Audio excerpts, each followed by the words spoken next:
أعوذ بالله من الشيطان الرجيم بسم الله الرحمن الرحيم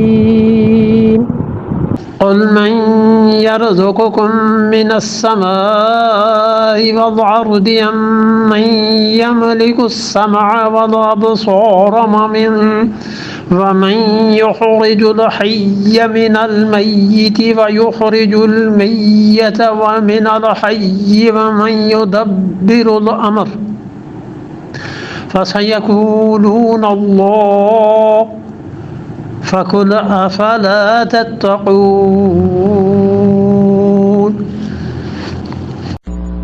اب یہ جو آیت ہے اگلی ہے اسی مضمون کی۔ اس میں دیکھیے آپ تو 7 دلائل اللہ نے دیے ہیں۔ تشریح تو پھر اس کی کریں گے، اس سے متعلقہ ایک بات ہے بس وہ کہنی ہے، تشریح تو کل انشاءاللہ کریں گے۔ یہ ہے توحید پر 5ویں عقلی دلیل، اور ارشاد میں قل من یرزقکم من السماء والارض۔ پہلی بات تو یہ ہے کہ کون تمہیں رزق دیتا ہے آسمان سے۔ اس آیت کریمہ میں 7 دلائل اللہ نے جمع کر دیے ہیں، اور اصل میں بات یہ ہے کہ یہ رسول اللہ صلی اللہ علیہ وسلم سے کہا جا رہا ہے کہ آپ ان مشرکین مکہ سے پوچھیے۔ توحید کے 4 درجات عرض کیے تھے نا شاہ صاحب نے جو لکھے ہیں حجت اللہ البالغہ میں، کہ ایک اللہ کی توحید ربوبیت کی، اور ایک خلق کی، اور ایک تدبیر کی، اور ایک الوہیت کی۔ اب یہاں پر اللہ تعالی نے پوچھا ہے ان مشرکین سے کہ آپ ذرا پوچھئے محمد صلی اللہ علیہ وسلم من یرزقکم من السماء، آسمان سے تمہیں کون رزق دیتا ہے؟ پہلی بات بارش نازل کون کرتا ہے؟ والارض، دوسری بات یہ کہ زمین سے کون دیتا ہے؟ زمین اور آسمان کے رزق میں فرق ہے، بارش ہے پینے کی چیز ہے، اور زمین سے جو نباتات اگتی ہیں۔ ام من یملک السماع، تیسری بات یہ ہے کہ یا پھر کون ہے جو مالک ہے سمع کا، سماعت کان سننا، کون ہے جو اس طاقت کا مالک ہے؟ والابصار، چوتھی بات یہ کہ کون ہے جو آنکھوں کی بینائی کا مالک ہے؟ انسان دیکھتا ہے اور انسان نہیں دیکھتا، تو آخر کوئی فرق ہے نا، کون ہے جس نے بینائی دی ہے؟ وَمَن يُخْرِجُ الْحَيَّ مِنَ الْمَيِّتِ، اور کون ہے جو نکالتا ہے زندہ کو مردہ سے؟ زندہ چیز ہے اور اس سے مردہ چیز پیدا ہوتی ہے، جیسے مرغی سے انڈا۔ وَيُخْرِجُ الْمَيِّتَ مِنَ الْحَيِّ، اور کون ہے جو مردہ سے پیدا کرتا ہے، مردہ کو پیدا کرتا ہے زندہ سے؟ 6 چیزیں۔ وَمَن يُدَبِّرُ الْأَمْرَ، اور کون ہے جو ہر کام کی تدبیر کرتا ہے؟ الامر میں ال جو ہے نا، اس کا مطلب یہ ہوا استغراق، اس کو مفسرین کہتے ہیں، یعنی ہر کام جو کرتا ہے یہ کون ہے؟ فَسَيَقُولُونَ اللَّهُ، یہ کافر مشرک آپ کو جواب دیں گے، کہیں گے اللہ۔ اچھا صاحب یہ سارے کام اگر اللہ کرتا ہے، فَقُلْ أَفَلَا تَتَّقُونَ، ان سے کہیے تمہیں ڈر نہیں لگتا؟ یہ 7 چیزیں اللہ میں مانتے ہو، تمہیں اس بات کا خوف نہیں آتا؟ ہوتا یہ ہے کہ اللہ کے ساتھ شرک میں یہ کفار جیسے بھی تھے مشرکین مکہ، ان میں کچھ چیزیں ایسی تھیں جو ان کے عقیدے میں گمراہی کو لے آئیں اور شرک انہوں نے کیا، اور بہت سے عقیدے ان کے ایسے تھے جو صحیح بھی تھے۔ شاہ صاحب نے، شاہ ولی اللہ رحمۃ اللہ علیہ نے حجت اللہ البالغہ میں اہل جاہلیت کے مسلمہ جو عقائد تھے ان پہ حضرت نے کچھ تھوڑی سی چیز لکھی ہے، وہ آپ سے عرض کر دیتے ہیں، باقی بحث کل سے کریں گے۔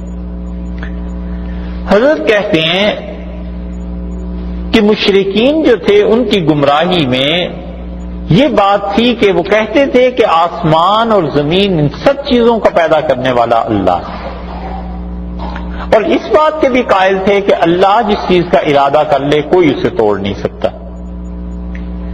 اصل میں جہاں سے شرارت شروع ہوتی تھی شرک کی، وہ یہ تھا کہ وہ کہتے تھے اس زمین پہ کچھ لوگ اور جو اللہ کے نیک بندے ہیں، اور آسمانوں میں فرشتے، یہ سب کے سب اللہ کے مختار ہیں، اللہ نے انہیں اختیار دیا ہے، جو چاہیں سو کریں۔ یہاں سے گمراہی شروع ہوتی تھی۔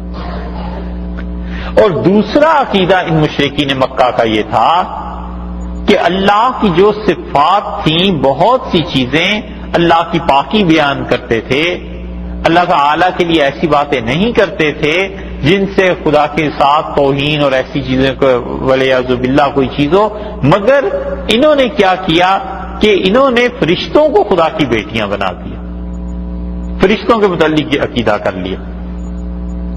تقدیر کو مانتے تھے یہ مشرکین، اور حضرت کہتے ہیں اس میں شاہ ولی اللہ صاحب رحمۃ اللہ علیہ کہتے ہیں تقدیر کو ماننے کے سلسلے میں کہ لم یزل اہل الجاہلیہ، جاہلیت کے دور میں، کفر کے دور میں، فی خطبہم و اشعارہم، یہ عرب جو شاعر تھے مشرک اپنی خطبوں میں اور اپنے اشعار میں خدا کی تقدیر کا بھی ذکر کرتے تھے، اور جو ذکر وہ کرتے تھے ہماری شریعت میں اسلام نے اس عقیدے کو قائم رکھا ہے، مضبوط کیا ہے، مزید اس پر زور دیا ہے، خدا نے اس کی تردید نہیں کی، اس لیے کہ نفس تقدیر کا عقیدہ مشرکین مانتے تھے، ایک صحیح عقیدہ تھا، مانتے تھے، اللہ نے کہا بالکل ٹھیک۔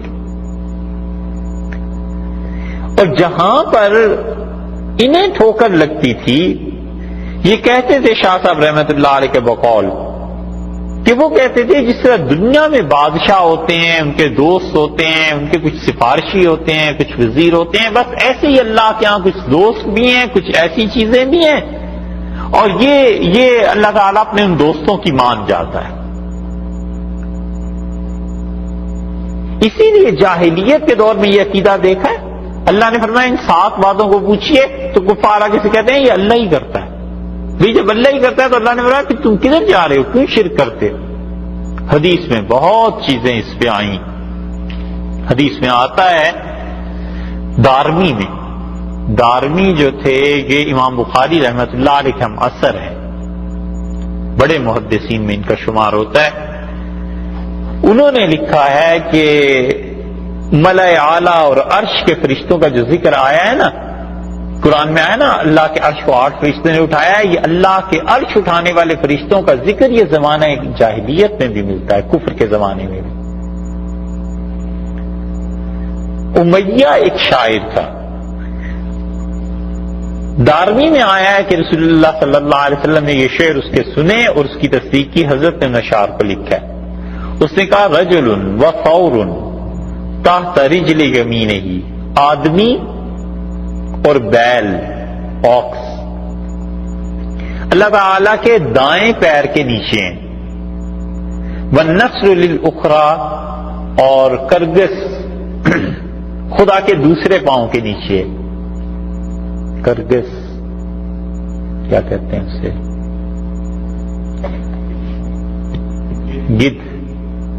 گدھ ہوتا ہے نا، ورچہ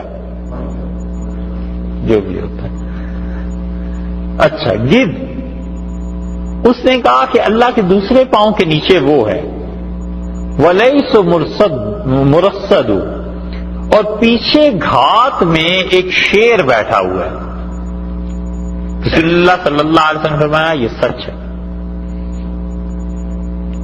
یہ خبر تو کچھ نہ کچھ تھی مشرکین کو، کیونکہ حضرت ابراہیم علیہ السلام کا دین چلا آ رہا تھا نا۔ اور پھر وہ کہتا ہے والشمس تطلع کل آخر لیلۃ، اور سورج رات کے آخری حصے کے بعد جا کر طلوع ہو جاتا ہے، حمراء سرخ ہوتا ہے، اور کس وقت یصبح لونھا یتورد، اور جبکہ سورج کا رنگ گلابی ہوتا ہے اور رات کے آخری حصے میں پھر وہ طلوع ہوتا ہے، سرخ ہو جاتا ہے، اور سورج انکار کرتا ہے فما تطلع لنا فی رسلھا، کہ وہ نہیں نکلے گا، اپنی خوشی سے سورج نہیں سامنے آتا، الا معذبۃ، مگر یہ کہ خدا کا عذاب ہوتا ہے اور اسے تازیانے کوڑے لگتے ہیں تب جا کر سورج طلوع ہوتا ہے۔ رسول اللہ صلی اللہ علیہ وسلم اس نے سچ کہا، یہ زمانہ جاہلیت کے عقیدے اور حدیث میں بھی چیزیں آئی ہیں۔ اب یہ جو آیا ہے نا کہ بیل، یہ جو پہلا شعر حضرت نے یہاں پہ ارشاد فرمایا ہے کہ ہاں آدمی اور بیل اللہ کے دائیں پاؤں کے نیچے ہیں، اور بایاں پاؤں جو ہے گدھ اس کے نیچے ہے، تو حضرت فرماتے ہیں شاہ ولی اللہ صاحب رحمۃ اللہ علیہ کہ ان اہل الجاہلیت کانوا یزعمون، ان مشرکین کا شرک کے دور میں یہ خیال تھا کہ اللہ کے عرش کو اٹھانے والے 4 فرشتے ہیں، ان میں سے ایک کی صورت انسان کی ہے۔ دیکھو گمراہی کہاں سے آئی۔ اور وہ کہتے تھے کہ وہ شفیع بنی آدم عند اللہ، اور انسانوں کے جتنے کام بھی ہیں نا یہ آدمی اللہ کے ہاں شفاعت کرتا ہے تو ہو جاتے ہیں۔ وثانی فی صورت الصور، اور دوسرا جو اللہ کے دائیں پاؤں کے نیچے ہے وہ ہے بیل۔ وہ شفیع البہائم، اور تمام جانوروں کی سفارش وہ کرتا ہے تو خدا کام کرتا ہے۔ والثالث، اور تیسرا فی صورت النسر، وہ گدھ کی شکل میں ہے اور وہ سارے پرندوں کے لیے سفارش کرتا ہے۔ اور چوتھا جو ہے وہ شیر ہے، اور شیر سارے درندوں کی سفارش خدا کے یہاں کرتا ہے تو یہ کام ہو جاتے ہیں۔ اب انہوں نے کیا کیا؟ حدیث میں تو یہ بات آئی ہے، رسول اللہ صلی اللہ علیہ وسلم نے اس کی تصدیق کی ہے، لیکن جو شرک کی بات ہے آگے چل کے شروع ہوئی کہ انہوں نے کہا یہ سب خدا کے یہاں سفارشی ہیں، خدا کے یہاں شفیع ہیں، ان کا وجود ایک الگ چیز ہے، اور ان کے شفاعت کرنا یا اللہ کو جبرن منوا لینا علیہ باللہ یہ ایک الگ چیز ہے۔ یہ تھی گمراہی، یہاں سے شروع ہو جاتی تھی۔ اور حدیث میں جو چیز آئی ہے مسند احمد میں، ابن ماجہ وغیرہ میں، وہ رسول اللہ صلی اللہ علیہ وسلم نے یہ بتایا ہے کہ وہاں پر پہاڑی بکرے ہیں، وہ اول عربی میں کہتے ہیں پہاڑی بکرے کو، لمبا قد اس کا دراز ہوتا ہے نا، لمبا چوڑا۔ تو اس لیے حدیث میں آیا ہے، رسول اللہ صلی اللہ علیہ وسلم نے بتایا ہے کہ آسمان میں یہ چیزیں ہیں۔ ہم آپ سے احادیث 2-3 بتا دیتے ہیں، پھر انشاءاللہ کل اس پہ بات کریں۔ دیکھو ابو داؤد میں حدیث آئی ہے، رسول اللہ صلی اللہ علیہ وسلم کے سامنے بادل آئے اور حضرت صلی اللہ علیہ وسلم نے صحابہ کرام رضی اللہ عنہ سے بات کی۔ ابو داؤد اس حدیث کو لائے ہیں رحمت اللہ علیہ کتاب السنہ میں، اور کتاب السنہ میں جہمیہ کا یہ باب جہاں انہوں نے باندھا ہے۔ جہمی ایک فرقہ تھا اسلام کے ابتدائی دور میں، اور ان کے عقیدے اہل سنت سے ہٹے ہوئے تھے اور وہ ان چیزوں کو تسلیم نہیں کرتے تھے، اس لیے محدثین نے مستقل باب باندھے ان کے رد میں۔ اور یہ حدیث لائے ہیں حضرت عباس بن عبد المطلب کی۔ حضرت عباس رضی اللہ عنہ فرماتے ہیں کہ ہم بطحا میں تھے، اور بطحا وادی مکہ مکرمہ کی، تو ایک بادل گزرا، تو رسول اللہ صلی اللہ علیہ وسلم ما تسمون هذه، اس کو تم کیا کہتے ہو؟ یہ جو بدلی، یہ بادل جو گزر رہا ہے۔ قالوا السحاب، ہم نے عرض کیا کہ اس کو ہم سحاب کہتے ہیں، وہی بادل کا ترجمہ ہے۔ قال والمزن، اور رسول اللہ صلی اللہ علیہ وسلم اور مزن کس کو کہتے ہیں؟ وہ بھی بادل ہی ہے، تھوڑا تھوڑا فرق ہے۔ ہم نے کہا اللہ کے رسول اسی کو کہتے ہیں۔ آپ نے فرمایا اور عنان کس کو کہتے ہیں؟ ہم نے عرض کیا عنان بھی اسی کو کہتے ہیں۔ ابو داؤد کہتے ہیں رحمت اللہ علیہ، یہ دیکھیے کتنی احتیاط ہے حدیث میں۔ وہ کہتے ہیں مجھے یہ زیادہ پختہ بات نہیں مجھ تک پہنچی کہ رسول اللہ صلی اللہ علیہ وسلم نے عنان کا لفظ ارشاد فرمایا ہے یا نہیں۔ بہرحال کہتے ہیں رسول اللہ صلی اللہ علیہ وسلم نے پوچھا اور آپ نے فرمایا کیا تمہیں پتہ ہے کہ آسمان اور زمین کے درمیان کتنا فاصلہ ہے؟ قالوا لا ندری، ہم نے عرض کیا ہمیں تو پتہ نہیں۔ آپ نے فرمایا ان بعد ما بینہما اما واحدۃ او اثنتان او ثلاث و70 سنۃ ثم السماء۔ رسول اللہ صلی اللہ علیہ وسلم آسمان اور زمین کے درمیان یہ فاصلہ ہے 70 برس، پھر اس کے بعد دوسرا، پھر تیسرا، اس سے بھی زیادہ، یہاں تک کہ آپ نے فرمایا 7واں آسمان اور پھر فاصلے اس سے بھی زیادہ ہیں۔ اور پھر فرمایا کہ تمہیں پتہ ہے کہ ثم فوق السابع، یہ جو 7واں آسمان ہے نا اس کے اوپر بحر، ایک سمندر ہے، بین اسفلہ واعلاہ مثل ما بین سماء الی سماء، اور وہ سمندر اتنا بڑا ہے کہ اس کی گہرائی ایک آسمان سے دوسرے آسمان جتنی ہے۔ محدثین کہتے ہیں کہ یا تو رسول اللہ صلی اللہ علیہ وسلم کو وحی سے اطلاع ہوئی ہے، اور یا جب آپ معراج میں گئے تھے تو آپ نے ان چیزوں کو وہاں مشاہدہ فرمایا، یہ آ کے آپ نے بتایا۔ ثم فوق ذلک، پھر آپ نے کہا اس سے بھی اوپر، میں تمہیں بتاؤں کیا ہے، سمندر سے بھی اوپر، ثمانیۃ اوعال، 8 پہاڑی بکرے، بین اضلافہم ورکبہم مثل ما بین السماء الی سماء، اور ان کا کھر کہتے ہیں نا جانور کے پاؤں، ان کے کھر اور ان کے گھٹنے کے درمیان پھر اتنا فاصلہ ہے جتنا ایک آسمان سے دوسرے آسمان کے، اور پھر وہ جو 8 پہاڑی بکرے ہیں، ثم علی ظہورہم العرش، اور اس کے اوپر اللہ کا عرش، اور پھر ارشاد فرمایا کہ بین اسفلہ و اعلاہ، اس عرش کے درمیان اور ان کے درمیان کتنا فاصلہ ہے، جتنا ایک آسمان اور دوسرے آسمان کے درمیان ہے، اور اس سے بھی اوپر پھر بلند و بالا تمہارا پروردگار۔ یہ جو چیزیں رسول اللہ صلی اللہ علیہ وسلم نے بتائی ہیں، مشرکین ان میں سے بہت سی چیزوں کے قائل تھے۔ یہ ایک روایت ہو گئی ابو داؤد کی، ترمذی میں بھی ایسی روایت آئی ہے، اور ترمذی کی روایت میں یہ آتا ہے کہ رسول اللہ صلی اللہ علیہ وسلم نے ہے یہی روایت، اور یہ ہے حضرت ابو ہریرہ رضی اللہ عنہ کی، وہ تھی حضرت عباس کی رضی اللہ عنہ کی، یہ حضرت ابو ہریرہ رضی اللہ عنہ کی۔ وہ کہتے ہیں بینما نبی اللہ جالس و اصحابہ، رسول اللہ صلی اللہ علیہ وسلم اور آپ کے صحابہ رضی اللہ عنہ بیٹھے تھے، اور ایک سحاب بادل آیا، تو حضرت صلی اللہ علیہ وسلم هل تدرون ما هذا، تمہیں پتہ ہے یہ کیا چیز ہے؟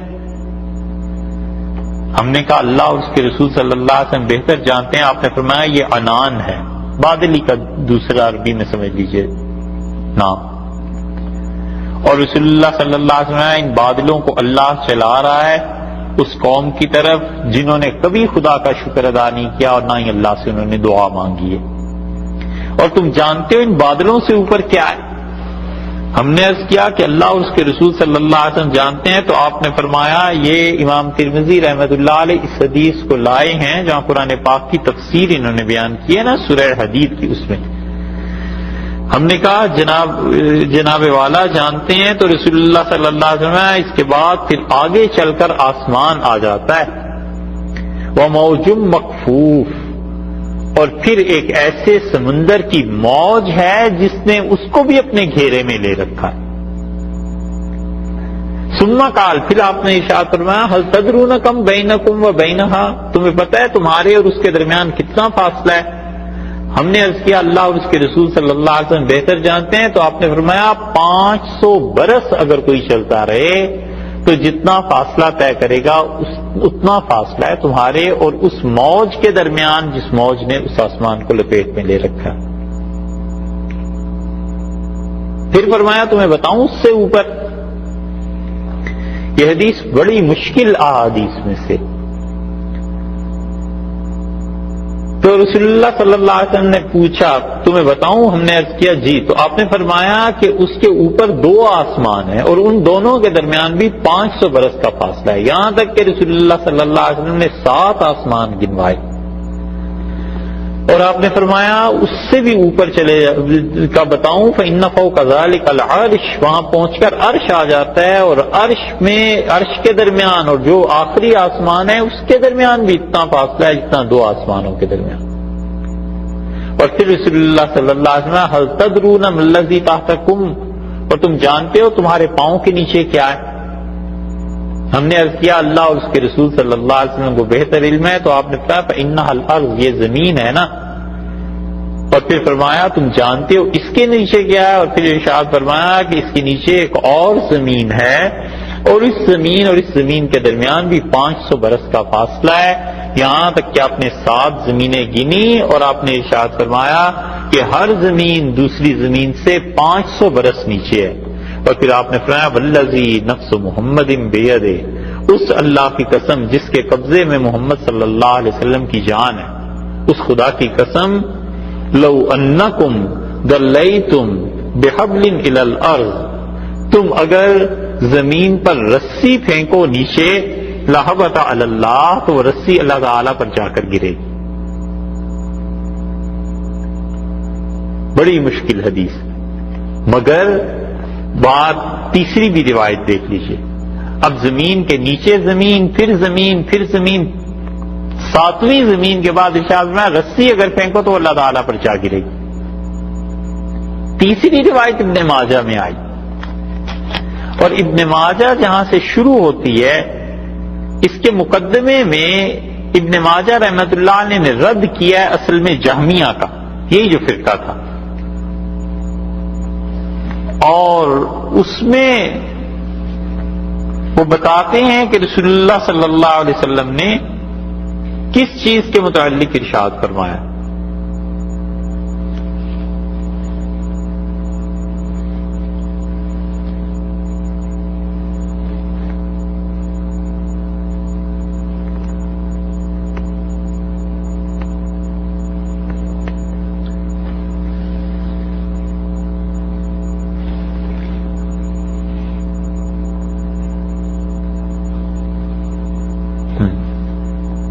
یہ وہی حضرت عباس رضی اللہ عنہ کی روایت لائے ہیں کہ ہم بطحا میں تھے اور رسول اللہ صلی اللہ علیہ وسلم کے سامنے سے ایک بادل گزرا، آپ نے اسے دیکھا اور آپ نے فرمایا ما تسمون ھذہ، تم نے اس کا کیا نام ہے، یہ کیا چیز ہے؟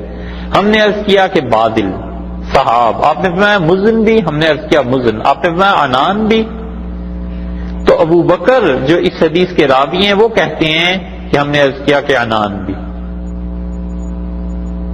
تو انہوں نے رسول اللہ صلی اللہ علیہ وسلم نے فرمایا تم کیا سمجھتے ہو تمہارے درمیان اور اس آسمان کے درمیان کتنا فاصلہ ہے؟ ہم نے عرض کیا ہم نہیں جانتے. تو آپ نے کہا کہ 73 برس اتنا فاصلہ ہے. اور پھر ارشاد فرمایا اس کے اوپر آسمان ہے. پھر رسول اللہ صلی اللہ علیہ وسلم نے 7 آسمانوں کا ذکر کیا. پھر فرمایا بحرن، اور 7ویں آسمان سے اوپر ایک سمندر ہے.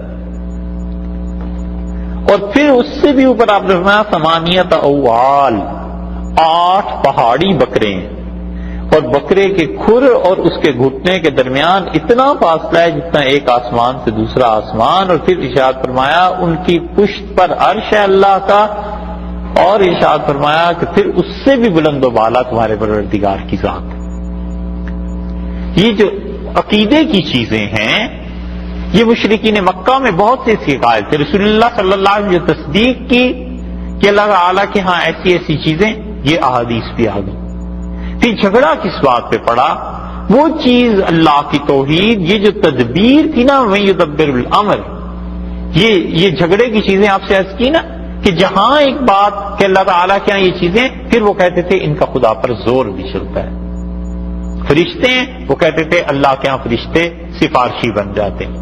اور اسی چیز کو اللہ تعالیٰ نے یہاں پہ سورہ مبارکہ میں رد کیا کہ خدا کے ہاں کوئی بھی جبر سے، طاقت سے کوئی چیز نہیں بنوا سکتا. ہاں اللہ کسی کو اجازت دے تو اس کی اپنی مرضی ہے. انشاءاللہ باقی کل. اعوذ باللہ من الشیطان الرجیم، بسم اللہ الرحمن الرحیم.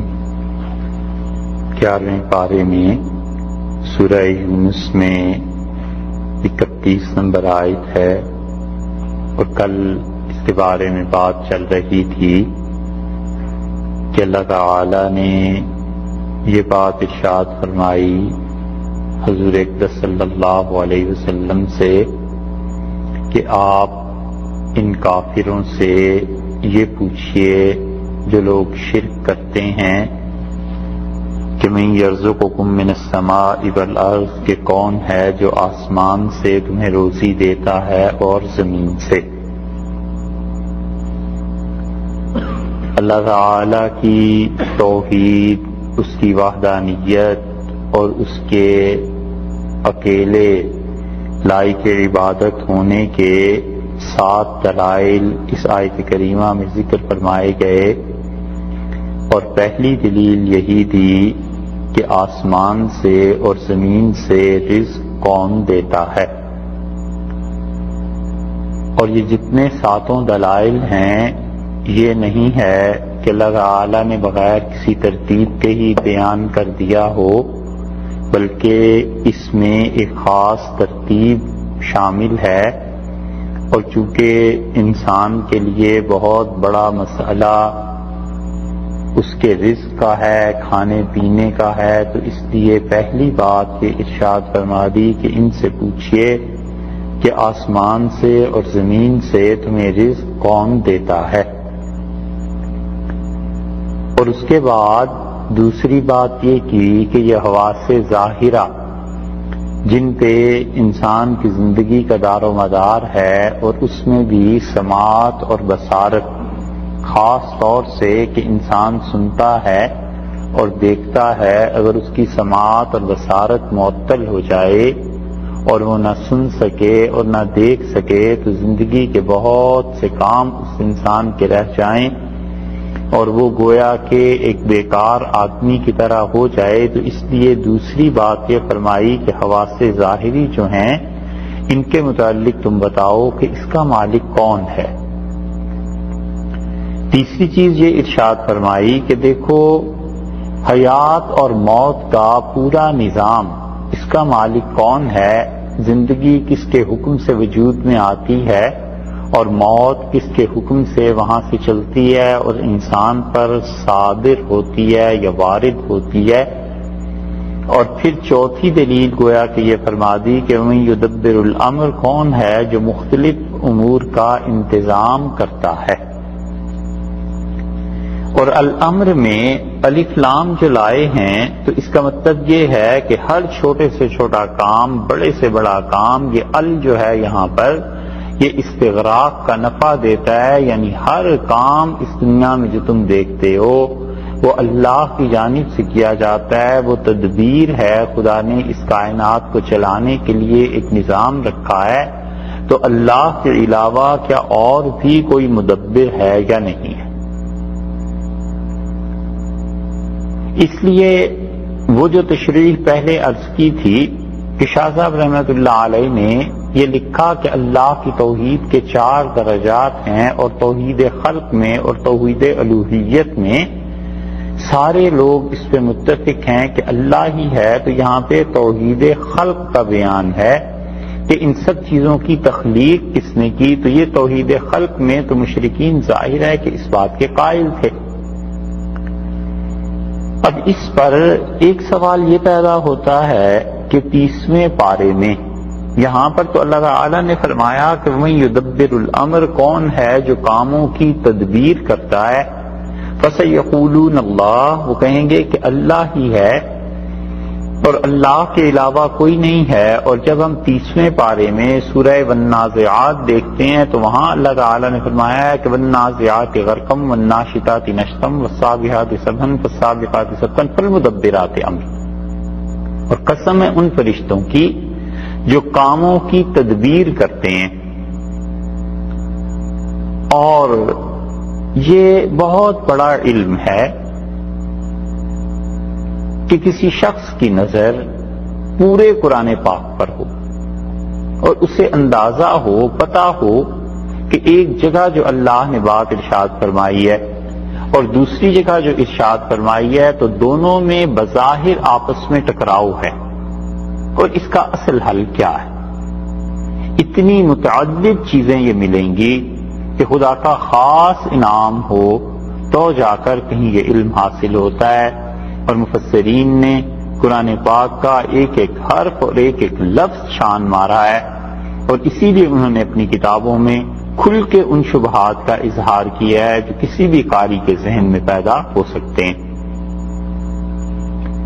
اللہ تعالی نے انسان کی یہ فطرت میں چیز شامل کی ہے کہ وہ جستجو کرتا ہے کہ اس چیز کی اصل کیا ہے، اور یہ جستجو اور سوال یہ علم کو حاصل کرنے کا ذریعہ بنتے ہیں، اور متعدد سوالات انسان کے ذہن میں پیدا ہوتے ہیں، پھر اس کے جوابات سے ملتے ہیں، تو اس سے اس انسان کے علم میں اضافہ ہوتا ہے۔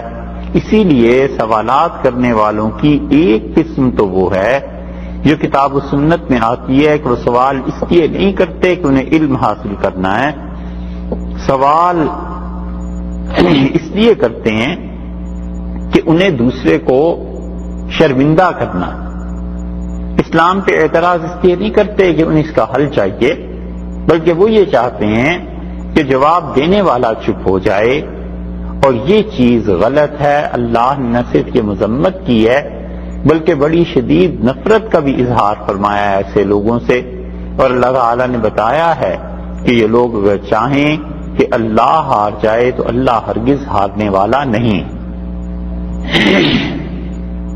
اور سوالات کی دوسری قسم یہ ہے کہ کوئی انسان اس کے ذہن میں اشکال پیدا ہوتا ہے, وہ پوچھنا چاہتا ہے, شریعت اس کی حوصلہ افزائی کرتی ہے ضرور پوچھو. اگر ایک آدمی کو نہیں آتا جواب دوسرا دے دے گا, دوسرا نہیں تو امت میں کسی اور کے پاس جواب ہوگا. اسی لیے متقدمین اور اسلاف سوالات سے نہیں گھبراتے تھے. اور بہت بڑی چیز جو ان کے پاس تھی, چونکہ ان کا نفس لوگوں کے درمیان اور اللہ کی صحیح پیغام کے درمیان حائل نہیں تھا, تو بہت بڑی چیز جو انہیں حاصل تھی وہ کہتے تھے بھائی اس کا جواب نہیں پتا, پوچھ کے بتا دیں گے, پڑھ کے بتا دیں گے, کسی اور سے پوچھ لیں. ایسے بھی تھے جو کہتے تھے کسی اور سے پوچھ لینا اور اس کا جواب جب ملے تو مجھے بھی بتا دینا, ہمارے علم میں اضافہ ہو جائے گا. یہ اس لیے کہ ان لوگوں میں کوئی انا نہیں تھی. امام مالک رحمۃ اللہ علیہ سے کسی انسان نے 48 مسائل پوچھے اور 48 میں سے 32 کا انہوں نے جواب دیا, اور اس نے کہا حضرت باقی مسائل کا کیا کروں؟ تو ان کا لا ادری, مجھے نہیں معلوم. اس نے کہا 6 مہینے کی مسافت سے آیا ہوں اور بڑی محنت دقت سے یہاں پہنچا ہوں, اور اگر لوگ مجھ سے پوچھیں تو پھر کیا کہوں, کیونکہ مدینہ منورہ کے جو مفتی ہیں وہ تو آپ ہیں اور آپ کا بڑا نام ہے. انہوں نے کہا لوگوں سے جا کر یہ کہہ دینا کہ مالک کہتا تھا مجھے اس مسئلے میں نہیں. ایسے سادے لوگ بالکل صاف, اللہ کے اور لوگوں کے درمیان تو حجاب نہیں بنتے تھے. یہ نہیں کہ ڈانٹ پڑ گئی اور آگے سے کہ یہ کیوں پوچھ رہے اور کفر ہو گیا اور یہ ہو گیا. انسان کا ذہن ہے اور اس پروسیس کو کوئی نہیں روک سکتا, پوچھتا ہی ہے. انسان نہیں پتا تو کسی اور کو پتا ہوگا. اللہ نے فرمایا فوق کل ذی علم علیم, اور ہم نے ہر علم والے سے آگے ایک اور علم والا رکھا ہے. حتیٰ کہ یہ سلسلہ منتہا ہوتا ہی ہے اللہ کی ذات پر, اس کی انتہا کہ تعالی شانہ کا علم حقیقی ہے اور وہ اس علم کو دنیا میں دیتا ہے لوگوں کو. تو کل بھی ایک اس کی مثال گزری کہ یہاں پر اللہ تعالیٰ نے فرمایا تھا 30 نمبر آیت میں کہ وَرُدُّوا إِلَى اللَّهِ, اور وہ لوگ اللہ کی طرف لوٹائے جائیں گے. مشرکین مولاہم الحق, جو ان کا سچا مولا ہے, ان کا مالک ہے. اور اسی کے مقابلے میں دوسری آیت آ گئی تھی کہ اللہ تعالیٰ نے فرمایا تھا کافروں کا کوئی مولا نہیں ہے. تو بظاہر کی متضاد چیزیں تھیں. ایسی اس آیت میں بھی ہے کہ من یدبر الامر, کون ہے جو کاموں کی تدبیر کرتا ہے. اور 30ویں پارے میں یہ اللہ تعالیٰ نے فرما دیا کہ والمدبرات امرا, اور کاموں کی تدبیر کرنے والے, کاموں کو چلانے والے, کاموں کو اپنے اپنے انجام تک پہنچانے والے ہمارے فرشتے, ان کی قسم. دونوں آیات میں حقیقت ہے, اور فرق یہ ہے کہ یہاں پر حقیقی نسبت اللہ نے اپنی طرف کی ہے کہ دنیا میں کاموں کی تدبیر کون کرتا ہے, کون ہے جو یہ پلاننگ کرتا ہے, تدبیر کرتا ہے کہ پہلے یہاں بارش برسے گی, یہاں سے اتنی فصل پیدا ہوگی, یہ فصل فلاں ملک میں جائے گی, وہاں پر قحط پڑے گا, اور یہ کھانا اور یہ چیزیں وہاں جا کر استعمال ہوں گی. یہ پوری اس کو آرگنائز کرنا, اس کائنات کے سارے کاموں کو یہ کون کرتا ہے. اور یہاں پر فرمایا کہ کافر بھی کہیں گے کہ اللہ کرتا ہے, اور حقیقت میں اللہ ہی کرتا ہے. اب اللہ تعالیٰ اس نظام کو فرشتوں کے ذریعے کرتا ہے, تو وہاں پر نسبت فرشتوں کے ساتھ مجازی طور پر کر دی کہ حقیقی تو حکم اللہ ہی کا ہے, لیکن ظاہر میں چونکہ فرشتے وہ کر رہے ہیں, اس لیے اس کی قسم کھائی کہ وہ فرشتے جو کاموں کی تدبیر کرتے ہیں. اس کی بڑی آسان مثال بھی سمجھ لیں. ایک جگہ اللہ تعالیٰ نے فرمایا, کئی جگہ خلق الموت والحیات, اس سورت کے شروع میں بھی تھا کہ اللہ نے زندگی اور موت کو پیدا کیا. موت بھی اللہ کی مخلوق ہے. اور ایک جگہ ارشاد فرمایا ہے کہ ملک الموت, فرشتہ موت کا وکل بکم, جو تم پر مسلط کیا جاتا ہے, جو تم پر قابو پاتا ہے, جو تمہاری روح نکالتا ہے. تو ایک جگہ موت کی نسبت فرشتے کی طرف کر دی, ایک جگہ اپنی طرف کر دی. ہیں دونوں باتیں اپنی اپنی جگہ پہ درست. بظاہر انسان اسباب کے نتائج کو دیکھتا ہے, لیکن اسباب پر نتائج حقیقت میں مرتب کرنے والے اللہ ہی ہیں. تو اس لیے یہاں پر فرما دیا کہ ان سے پوچھیے کہ کون ہے جو کاموں کی تدبیر کرتا ہے.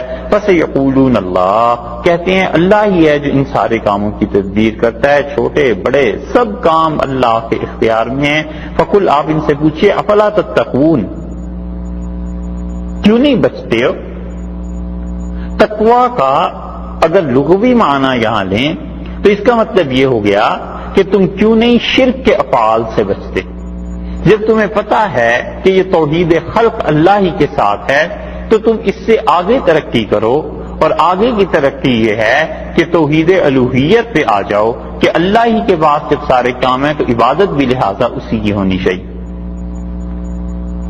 اور تم اس کی ترقی کرو، تیسرے درجے میں پہنچ جاؤ. اور شاہ صاحب رحمۃ اللہ نے جو توحید کی 3-4 درجے بیان کیے تھے اس کی طرف اشارہ کر رہے ہیں کہ اللہ کا ان سے بھی مطالبہ یہ کہ تم کیوں نہیں ان شرکی افعال سے بچتے. اگر تقویٰ کا ترجمہ کیا جائے لغت کے اعتبار سے، اور اگر تقویٰ کا ترجمہ کیا جائے اصطلاح کے اعتبار سے، تو پھر ترجمہ یہ بنے گا کہ افلا تتقون، کیا تم نہیں ڈرتے؟ یعنی اللہ کا خوف ہونا چاہیے، ڈر ہونا چاہیے کہ اس شرک کی وجہ سے تم پر عذاب آ جائے گا، اور جو شرک تم کر رہے ہو یہ تمہیں لے ڈوبے گا، تمہاری عاقبت اور آخرت برباد ہو جائے گی. یہ جو چیز اللہ تعالی نے یہاں پر ارشاد فرمائی ہے، مشرکین کو جن چیزوں سے دھوکہ ہوتا تھا اس میں سے ایک چیز یہ بھی تھی کہ وہ ایسی چیزیں دیکھتے تھے جن چیزوں کی وجہ سے ان کا خیال یہ تھا کہ اللہ کے علاوہ اس کائنات میں اور چیزیں بھی مدد کرنے والی ہیں. کل مختلف احادیث میں جو رسول اللہ صلی اللہ علیہ وسلم نے ارشاد فرمایا تھا دارمی کی روایت میں کہ وہ آدمی جس نے امیہ نے جو اشعار کہے وہ سچ کہے ہیں، تو یہ ساری عالم غیب کی خبریں ہیں جو انسان تک پہنچتی ہیں. اور جو اوپر آیت گزری تھی 28ویں آیت اور 29ویں آیت، جس میں اللہ نے فرمایا کہ قیامت میں ہم ان دونوں کو الگ کر دیں گے جو شرک کرتے ہیں اور جن کی پوجا کی گئی تھی سب کو، اور یہ ساری چیزیں سورہ نحل میں تو آ جائے گی اس کی تفصیل، مگر چونکہ یہاں بات آ گئی ہے تو اس لیے ایک بات جو کل عرض کی تھی اس کی ذرا سی تشریح اور عرض کرتے ہیں. اور وہ یہ ہے کہ ہمیشہ اعتدال کے ساتھ چلنا چاہیے، اور انتہا شرعی معاملات میں بہت خرابیاں پیدا کر دیتی ہے. ایک انسان انتہا پر پہنچ کے فتویٰ دیتا ہے کہ یہ سب شرک اور کفر ہے، دوسرا کہتا ہے یہ سب چیزیں جائز ہیں. دیکھنا یہ بھی چاہیے کہ اس کتاب و سنت کے دلائل کے ساتھ ساتھ امت کا تعامل کیا رہا ہے.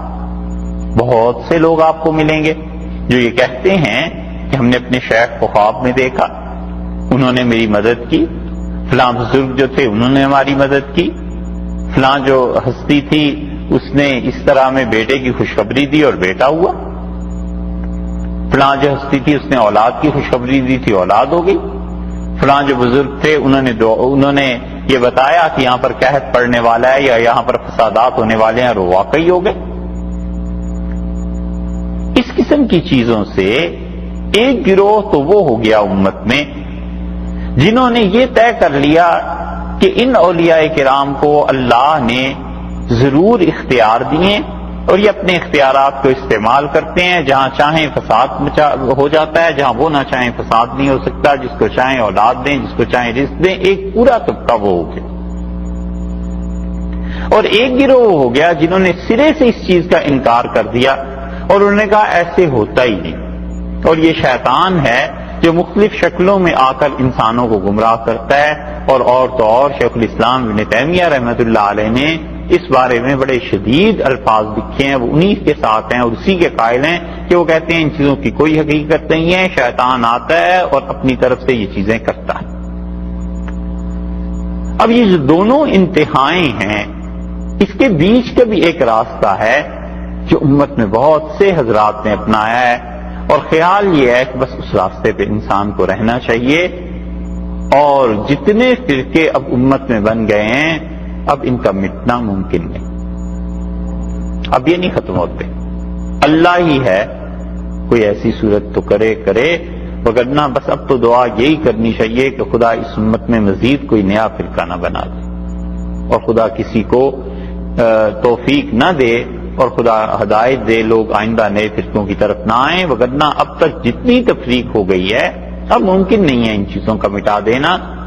پہلا طبقہ جو ہے جو کہتا ہے کہ اولیاء اللہ کو سارے اختیارات اور یہ چیزیں فرشتوں کو اللہ تعالیٰ نے دی ہیں، نہ ہی تو کلیتاً وہ بات صحیح اور نہ ہی کلیتاً دوسری بات صحیح ہے۔ لوگوں کا تعامل، مشائخ کا، بزرگوں کا، وہ چیزوں کو دیکھتے ہیں پھر وہ بتاتے ہیں، اور ہر جگہ شیطان کا دخل اور اثر ایسا نہیں۔ اس لیے اعتدال کی راہ یہ ہے کہ انسان اس بات پر رہے کہ اللہ تعالی کی رحمت اور خدا کی طرف سے کوئی کام ہونا ہوتا ہے، اور اللہ اپنی اس رحمت کو، اس چیز کو اس انسان کی شکل میں دکھا دیتے ہیں۔ اب آدمی یہ سمجھتا ہے کہ اس نے کام کیا، حالانکہ اس نے ایسا کام نہیں کیا ہوتا، وہ کام تو اللہ ہی نے کرنا ہے۔ اس کو وہ صورت اس لیے خواب میں دکھا دی گئی کہ اس کا اس کے ساتھ انس تھا، تعلق تھا۔ یہ ایسے ہی ہے جیسے قرآن پاک میں حضرت موسیٰ علیہ السلام نے حضرت خضر کے افعال پر یہ کہا کہ یہ کیوں کیا، اس بچے کو کیوں مار دیا، یہ دیوار بنا دی، اس کو کچھ پیسے نہیں دیے، یہ کشتی کیوں توڑ دی، تو انہوں نے کہا وما فعلتہ عن امری، یہ میں نے اپنی طرف سے نہیں کیا ہے، یہ تیرے پروردگار کا حکم تھا اور یہ چیز ہوئی۔ اور صحیح بخاری میں نبی کریم صلی اللہ علیہ وسلم نے فرمایا کہ آئیے روایت کہ حضرت خضر علیہ السلام نے حضرت موسیٰ علیہ السلام سے یہ بات کہی کہ میں ایک ایسے علم پر ہوں جو علم تمہیں نہیں ہے، اور آپ کے پاس ایک ایسا علم ہے جو میں نہیں ہوں، تو اس لیے آپ میرے ساتھ کوئی صبر کر نہیں سکیں گے، چل نہیں سکیں گے۔ اور پھر حضرت موسیٰ علیہ السلام سے انہوں نے کہا کہ آپ صبر کر کے میرے ساتھ چلیے تو چلیے، وگرنہ مشکل ہو جائے گی۔ اور پھر وہ طویل حدیث ہے جو بخاری میں متعدد جگہ پر آئی ہے۔ تو سوچنے کی بات یہ ہے کہ یہ سارے کام جو بظاہر ہوتے ہوئے لوگوں کو نظر آتے ہیں، خواب دکھائی دیتے ہیں، کشف میں، اور کبھی کبھی بالکل عالم بیداری میں کوئی آدمی آ جاتا ہے، کوئی روح انسانوں کا جسم اختیار کر کے آ جاتی ہے اور وہ کہتی ہے کہ ایسی چیز ہے، تو اس لیے کلیتاً اس کا انکار ممکن نہیں۔ ہم یہ کہتے ہیں کہ وہ اللہ کی رحمت تھی، ایک صورت میں خدا نے بھیج دی۔ اب دیکھنے والا یہ سمجھتا ہے کہ یہ مشائخ ہیں، حالانکہ انہیں تو خبر بھی نہیں ہوتی، انہیں پتہ بھی نہیں، یہ تو بس خدا نے اپنی مہربانی کی۔ اور یہ اعتدال کی راہ ہے جس پہ بہت سے حضرات گئے ہیں اور چلیں۔ اور اسی طرح بہت اہم بات یہ بھی یاد رکھنی چاہیے کہ یاد رکھیے جس بھی مسئلے کا کتاب و سنت میں واضح طور پر حکم آ جائے، اس کے بعد انسان اپنے خواب، اپنے کشف کی بنیاد پہ کوئی نئی چیز اس میں شامل کرنا چاہے تو وہ باطل ہے۔ بزرگوں کے مکشوفات سے اور کسی شخص کے بھی خواب سے شریعت ثابت نہیں ہوا کرتی۔ شریعت پہلے سے ثابت شدہ ایک امر ہے۔ بڑے سے بڑا آدمی اگر شریعت کے خلاف کوئی چیز دیکھتا ہے تو اسے رد کر دیا جائے گا، اور شریعت کے مطابق کوئی چیز ہے تو وہ ٹھیک ہے۔ اس لیے بہت سے لوگ ایسے کام جو شرعاً درست نہیں ہیں ان میں دیکھتے ہیں کہ فلاں نے یہ کام کیا، فلاں نے یہ کام کیا، فلاں بزرگ آئے تھے انہوں نے مجھ سے کہا یہ کرو، سب غلط باتیں ہیں۔ اگر شریعت اس کے خلاف کا حکم دیتی ہے تو وہی کرنا چاہیے۔ اس کی متعدد مثالیں ہیں۔ ایک مثال اس کی حضرت مجدد الفسانی رحمۃ اللہ علیہ کے مکتوبات ہیں، اس سے ہم آپ کے سامنے رکھتے ہیں کہ حضرت مجدد الفسانی رحمۃ اللہ علیہ کے زمانے میں کچھ لوگوں نے جو چیز خواب میں دیکھی وہ کیا تھی،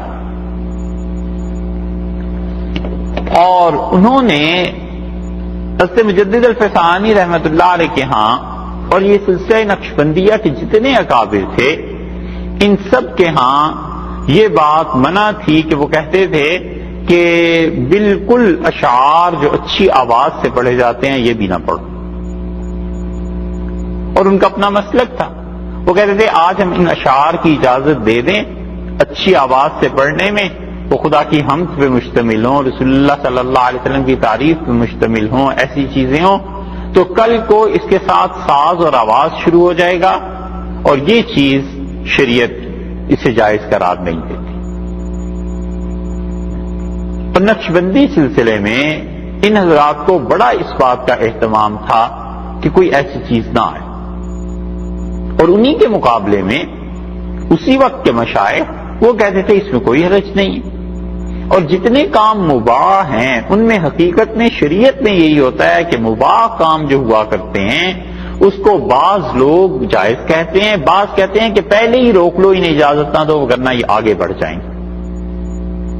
تمباکو کا پینا مباح ہے کہ یہ قابل کا فتویٰ اس پہ مل جائے گا؟ تو کہتے ہیں تمباکو بھی ایسے ہی ہے جیسے اور چیزیں، پھر کیا سگریٹ پینے کی اجازت دے دی جائے؟ تو بہت سے حضرات ملیں گے جو کہتے ہیں بالکل اجازت نہیں دینی چاہیے، اس سے اس کے حیا اور شرم ختم ہو جائے گی، آگے کو کچھ اور پینا پلانا شروع کر دے گا۔ اور بہت سے کہتے ہیں بھی تمباکو کھاتے ہو، پان میں پیتے ہیں لوگ، سگریٹ میں اتنی سختی نہیں کرنی چاہیے۔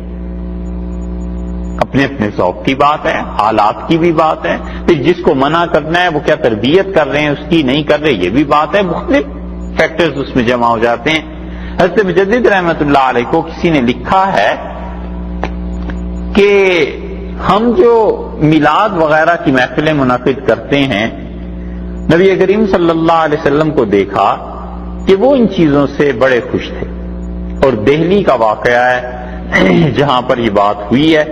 حضرت مجدد الفسانی رحمۃ اللہ علیہ لکھتے ہیں اپنے مکتوبات میں کہ میر محمد نعمان و باز یاران انجائے کے در وقائے حضرت صلی اللہ علیہ وسلم ردیدان، میر محمد نعمان اور بعض ہمارے دوست جنہوں نے اس بات کو دیکھا ہے کہ رسول اللہ صلی اللہ علیہ وسلم انہیں خواب میں ملے کہ عظیم مارکہ مولود بسیار راضیان، کہ رسول اللہ صلی اللہ علیہ وسلم اس میلاد سے بڑے خوش تھے،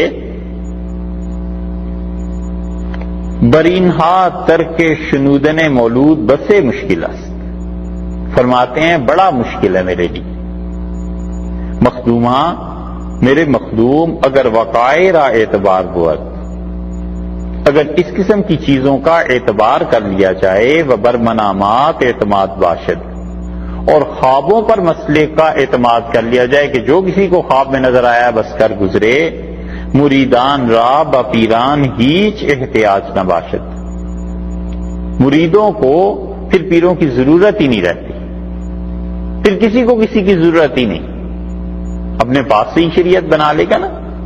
وہ التزام طریقے از ترک ابس میں افتد، اور پھر یہ جو سارا سلسلہ ہے تربیت کا، خواہ وہ کوئی بھی سلسلہ ہو مشائخ کا، یہ سب بیکار پڑتی ہیں چیزیں۔ ہر مرید موافق وقائع خود عمل خواہد کر، پھر تو ہر مرید جو ہے جو کچھ اس نے اپنی خواب میں دیکھا ہے اس کے مطابق عمل کرنے لگے گا۔ وہ مطابق منامات خود زندگانی خواہد نمود، اور پھر اس کا یہ طرز عمل ہو جائے گا کہ جو کچھ خواب میں نظر آیا ہے بس اس کو شریعت کر کے عمل کر دے گا۔ ان وقائع و منامات موافق طریقے پیر باشن یا نہ باشن، خواہ جو کچھ بھی اس مرید نے خواب میں دیکھا ہے اس کے شیخ کی تعلیمات اس کے برعکس ہیں، اس کے رد میں ہیں یا اس کی حمایت میں ہیں، لوگوں کو پرواہ نہیں ہوگی، وہ مرضی او بوند یا نہ بوند، اور اپنے شیخ کی مرضی اس میں شامل ہے نہیں شامل، کیونکہ اسے خواب میں دیکھ لیا نا، لہذا خود کرتا پھرے گا۔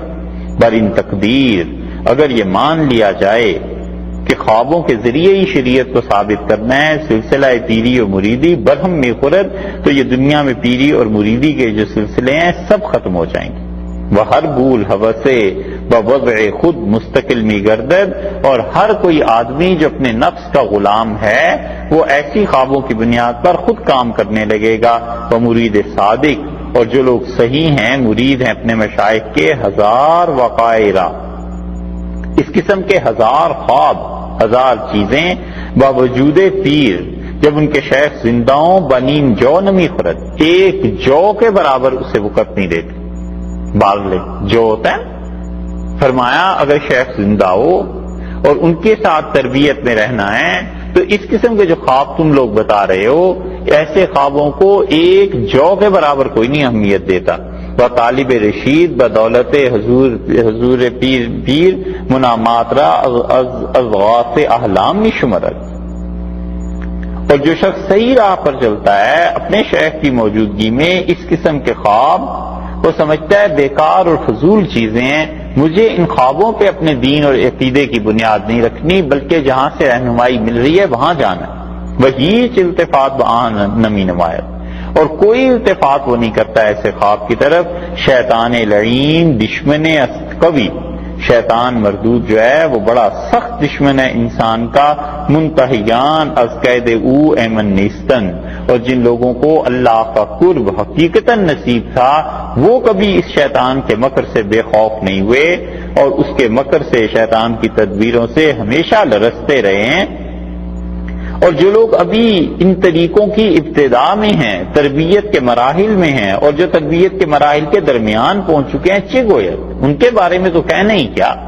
جو لوگ حقیقت میں تربیت ہو گئی تھی جن کی، وہ بھی شیطان کے مکر سے ڈرتے تھے۔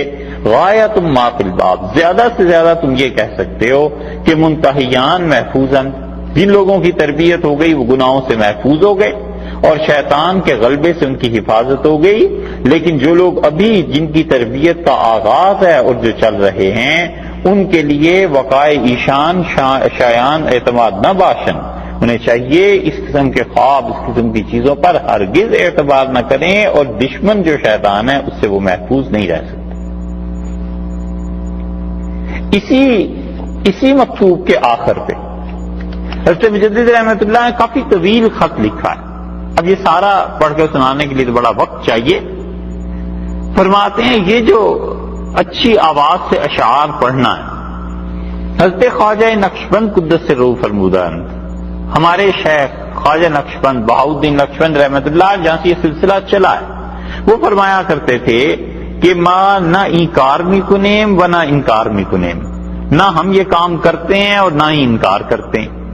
کرتے تو اس لیے نہیں کہ ہم سمجھتے ہیں یہ آخر پہ پہنچ کے کوئی فتنہ ہی نہ بن جائے، اور منع اس لیے نہیں کرتے کہ بہت سے مشائخ چونکہ سنتے ہیں تو اس لیے ہم کہتے ہیں وہ کرتے ہوں گے، ہم تو نہیں کرتے بھی۔ اور پھر فرماتے ہیں فیروز آباد دہلی کہ ملجا و ملاذ ما فقراء است، جو ہم فقیروں کے لیے، ہم درویشوں کے لیے ایسی جگہ ہے جہاں پر آ کر ہم پناہ لیتے ہیں۔ وہ قدوہ پیران ماں ہرگاہ دروے، اور ہمارے مشائخ خواجہ باقی باللہ رحمۃ اللہ علیہ وہاں تھے، اور کوئی بھی نئی چیز اس سلسلے میں داخل کرنا یہ ہمارے لیے بڑی بے قراری کا باعث ہے۔ مخدوم زادوں کو چاہیے، یہ جن کو جواب لکھ رہے ہیں یہ خواجہ باقی باللہ رحمۃ اللہ علیہ کے بیٹے ہیں، صاحبزادے ہیں، دہلی کی خانقاہ میں انہوں نے یہ کام شروع کیا تھا اور کہا کہ رسول اللہ صلی اللہ علیہ وسلم نے خوشی کا اظہار فرمایا۔ حضرت مجدد رحمۃ اللہ علیہ انہیں لکھ رہے ہیں کہ تم دہلی کی خانقاہ میں یہ کر رہے ہو۔ فرماتے ہیں کہ چاہیے کہ جو ہمارے مشائخ کا اصل مشرب اور مسلک تھا اس کی حفاظت کی جائے اور نئی نئی چیزیں اس میں ایجاد نہ کی جائیں۔ اور آخر پہ کیا لکھا ہے؟ فرماتے ہیں کہ مقصود فقیر عالم بود، یہ جو خط آپ کو لکھا ہے اس فقیر کا مقصد یہ تھا کہ آپ کو صحیح بات بتا دے، قبول کنید یا نہ کنید، آپ اس بات کو مانیں یا نہ مانیں، ہیچ مذائقہ نیست، کوئی حرج نہیں ہے، وہ گنجائش مشاجرہ نے، اور کوئی لڑائی کی بات بھی نہیں، میں نے آپ کو صحیح بات لکھ دی ہے۔ اور اگر مخدوم زادے یعنی ہمارے شیخ کے بیٹے اس چیز کو باقی رکھیں گے،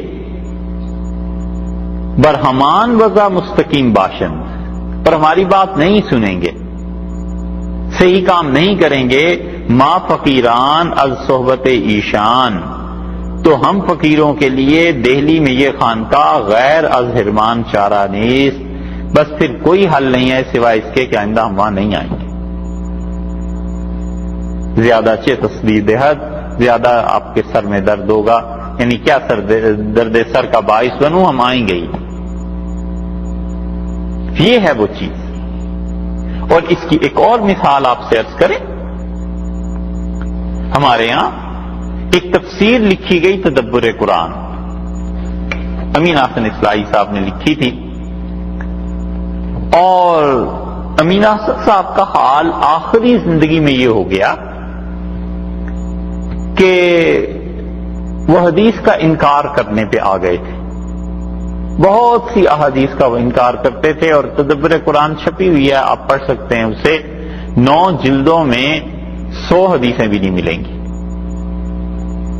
ہے وہ پورے قرآن پاک کی تفسیر۔ یہ چیز ہوئی، اور پھر جب انہوں نے حدود میں سے ایک حد کا انکار کیا، یہ تو تفصیل آئے گی سورہ نور میں، انشاءاللہ. جب انہوں نے انکار کیا تو بہت سے اہل علم نے ان سے اختلاف کیا. ان سے عرض کیا کہ مولانا یہ بات صحیح نہیں ہے، نہیں مانے. تو جو واقعی محققین تھے، علماء تھے، انہوں نے کہا کہ تدبر قرآن نہ پڑھی جائے، اور وجہ اس کی یہی بیان کی کہ اس میں انہوں نے جس طرح حد کا انکار کیا ہے اور ایک صحابی رضی اللہ عنہ کے متعلق جو کچھ لکھا ہے یہ باتیں درست نہیں. ایک یہ چیز ہو گئی. اب جو ان کی سوانح چھپی ہے اور بہت سی چیزیں جو ان کے لوگوں نے چھاپی ہیں، انہوں نے اس میں خط چھاپا ہے جو مولانا منظور نعمانی رحمت اللہ علیہ کا ہے. اور مولانا منظور نعمانی صاحب رحمت اللہ نے لکھا ہے کہ آپ تدبر قرآن کا کام جاری رکھیے، اور میں نے خواب میں حضور اقدس صلی اللہ علیہ وسلم کو دیکھا اور علماء کی ایک مجلس میں نبی کریم صلی اللہ علیہ وسلم نے زردہ تقسیم فرمایا، اور میں نے عرض کیا کہ یہ کس سلسلے میں ہے، تو فرمایا یہ امین حسن اصلاحی کی طرف سے آپ لوگوں کو کھلا رہا.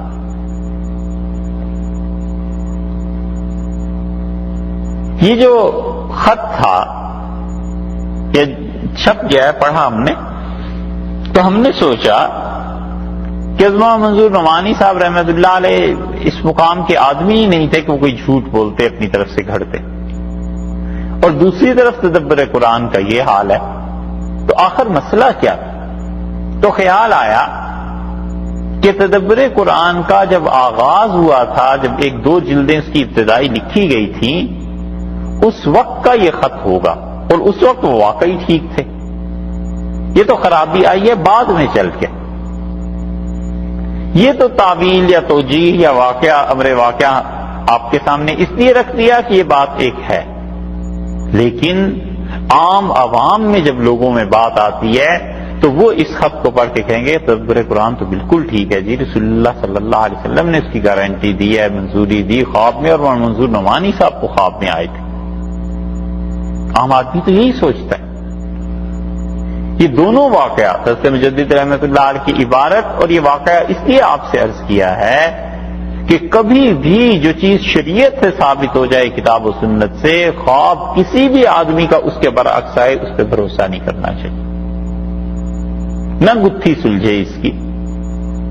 حضرت مولانا منظور صاحب رحمت اللہ جو دیکھا وہ سب سچ ہی ہو، اور مولانا امین حسن صاحب اصلاحی نے جو کچھ لکھا وہ سچ ہو نہ ہو، یہ گتھی نہ سلجھے، کوئی حرج نہیں.